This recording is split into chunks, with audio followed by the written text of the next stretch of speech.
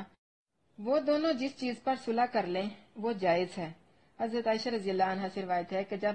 سودا بنت زما رضی اللہ عنہا بوڑھی ہو گئی تو انہوں نے اپنا دن حضرت عائشہ کو ہبہ کر دیا، تو نبی کریم صلی اللہ علیہ وسلم ان کا دن بھی حضرت عائشہ رضی اللہ عنہا کے پاس گزارتے تھے۔ وَالصُّلْحُ خیر، یعنی ہر حال میں صلح جو ہے وہ بہتر ہے، کیونکہ شیطان اپنے کرندوں میں سے اس کرندے کو اپنے قریب کرتا ہے اور اسے شاباش دیتا ہے جو میاں بیوی کے درمیان علیحدگی کروا دیتا ہے۔ شیطان کا جو پسندیدہ عمل ہے وہ یہ ہے کہ میاں بیوی کے درمیان لڑائی ڈال دی جائے، میاں بیوی کے درمیان جدائی ڈال دی جائے، تو اس لیے چاہیے کہ صلح کر لی جائے، صلح ہی بہترین ہے۔ وَأُحْضِرَتِ الْأَنفُسُ الشُّحَّ، شُحَّ کا مطلب ہے بخیلی، جس کے ساتھ حرص بھی ہو، یعنی انسان کا بخل اور لالچ فطری سی بات ہے۔ مرد کا بخل یہ ہے کہ عورت سے فائدہ اٹھائے مگر اس کے پورے حقوق اس کو ادا نہ کرے، اور عورت کا بخل یہ ہے کہ مہر اور نان نفقہ تو پورا لے لے مگر حقوق ادا کرنے میں کوتاہی کرے۔ اور اسی طرح وَإِن تُحْسِنُوا وَتَتَّقُوا، یعنی اس لالچ کے جذبے کے باوجود اگر میاں بیوی ایک دوسرے سے احسان کرتے ہیں، اچھا سلوک کرتے ہیں، اللہ سے ڈرتے ہیں، تو اللہ کے ہاں ان کا بڑا اجر ہے جو ان کے ہر عمل سے پوری طرح باخبر ہے۔ اور کہا جا رہا ہے کہ تم ہرگز انصاف نہیں کر سکو گے عورتوں کے درمیان، اور تم ہرگز نہ کر سکو گے کہ عورتوں کے درمیان برابری کرو، خواہ تم حرص بھی کرو، پس مت جھک دو ایک کی طرف مکمل جھک جانا کہ اس یعنی دوسری کو لٹکائی ہوئی کی طرح چھوڑ دو۔ اگر تم اصلاح کرو اور ڈرتے رہو تو بے شک اللہ ہمیشہ سے بہت بخشنے والا نہایت مہربان ہے۔ اور اگر وہ دونوں ایک دوسرے سے جدا ہو جائیں تو اللہ ہر ایک کو اپنی وسط سے غنی کر دے گا، اور اللہ ہمیشہ سے وسط والا کمال حکمت والا ہے۔ ایک کے ساتھ اچھا سلوک کرنا اور دوسری کے ساتھ نہ کرنا، اس کو لٹکائی ہوئی چھوڑ دینا، یہ بہت بری بات ہے۔ اور اس طرح کرنے والا روزے قیامت آئے گا بھی اسی طرح کہ وہ اس کا ایک کندھا جو ہے نا وہ جھکا ہوا ہوگا، یعنی وہ گھسیٹ کر چل رہا ہوگا، اس کی چال جو ہے وہ متوازن نہیں ہوگی، جو اپنی بیویوں کے درمیان عدل نہیں کرے گا۔ اور پھر اللہ تعالیٰ کیا کہہ رہا ہے کہ اگر کسی صورت ان کی صلح آپس میں نہیں ہو رہی، کوئی طریقہ کارگر نہیں ہو رہا کہ ان کی آپس میں صلح کروا دی جائے، تو پھر بہتر یہ ہے کہ وہ دونوں جدا ہو جائیں، اور اگر وہ جدا ہو جاتے ہیں تو اللہ تعالیٰ دونوں کو اپنے فضل سے وسط دے گا، کیونکہ اللہ تعالیٰ وسطوں والا اور حکمت والا ہے۔ اور اللہ ہی کا ہے جو کچھ آسمانوں میں ہے اور جو کچھ زمین میں ہے، اور بلا شبہ یقیناً ہم نے ان لوگوں کو جنہیں تم سے پہلے کتاب دی گئی اور تمہیں بھی تاکیدی حکم دیا ہے کہ اللہ سے ڈرو، اور اگر تم کفر کرو گے تو بے شک اللہ ہی کا ہے جو کچھ آسمانوں میں اور جو کچھ زمین میں ہے، اور اللہ ہمیشہ سے ہر طرح بے پرواہ ہر تعریف کا حقدار ہے۔ اور اللہ ہی کا ہے جو کچھ آسمانوں میں ہے اور جو کچھ زمین میں، اور اللہ بطور وکیل کافی ہے۔ اگر وہ چاہے تو تمہیں لے جائے اے لوگو اور کچھ دوسرے لوگوں کو لے آئے، اور اللہ ہمیشہ سے اس پر پوری طرح قادر ہے۔ یعنی اللہ اس چیز پر قادر ہے کہ اگر تم اس کا کہنا نہیں مانتے تو وہ تم لوگوں کا نام و نشان مٹا دے اور تمہاری جگہ پر کچھ ایسے لوگوں کو لے آئے جو اس کا حکم مانے، اس کو عبادت میں اکیلا سمجھیں، یعنی اس کے ہر حکم کی تعمیل کریں۔ ہمیں اپنے کام کاج کے لیے دوسروں کے سہاروں کی ضرورت ہوتی ہے۔ اللہ وحدہ لا شریک ہے، زمین و آسمان کی ہر چیز اسی کے لیے فرما بردار ہے، اسی کے آگے جھکتی ہے، چاہے کوئی خوشی سے جھکے